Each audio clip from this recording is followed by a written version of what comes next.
Hi, I'm Emma McGrory. I'm a Senior Associate here in our tax team at Lewis Silkin, and this video is part of our Talking Tax series. Today I'll be giving you an overview of the UK reporting rules for digital platforms, what it means for your business and the tax implications. So the OECD, otherwise known as the Organisation for Economic Cooperation and Development, published the model reporting rules for digital platforms a few years ago. Why? To help sellers who use digital platforms to fulfil their tax obligations and help tax authorities identify tax non-compliance. The UK rules for this are aimed at digital platforms that facilitate transactions between sellers and customers and came into force earlier this year on the 1st of January 2024. So the rules will apply to certain digital platform operators. Within the term platforms, you'll also find, for example, websites and mobile apps. Once you've established that you have a platform, you will need to decide if the platform is helping to facilitate a relevant activity.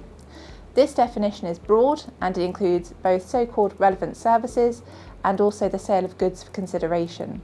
It's worth noting that relevant services include personal services, for example, taxi hire, food delivery, gardening and catering.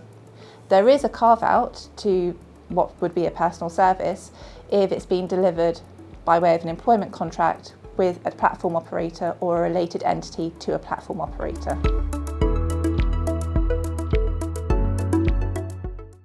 A platform operator will be a reporting platform operator if they're resident in the UK for tax purposes, incorporated in the UK, or have their place of management in the UK.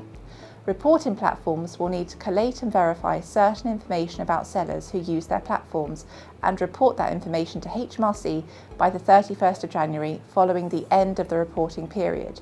So, for information collated for this current year, so between the 1st of January 2024 to the 31st of December 2024, reporting platform operators will need to deliver that information to HMRC by the 31st of January 2025.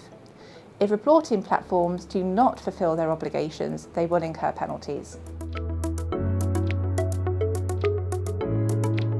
Software not caught by the rules includes, for example, websites that just list providers of services. A website run by a business purely for the sale of the business's own goods will also not be caught by the rules. The key here being that the business is not allowing third-party sellers to sell their goods on the business's website. Excluded platform operators are, as the name suggests, also excluded from the scope of the rules. Some sellers who use platforms are viewed as having a low compliance risk. As such, they will also be outside the scope of the rules. This will include, for example, sellers who sell fewer than 30 times per year and generate less than €2,000 of revenue. Platforms should be considering whether the new rules apply to them, and if they do, make sure they have procedures in place to undertake their due diligence, reporting and notification obligations. If your business is classified as a platform under the new reporting rules and you need advice, please do get in touch.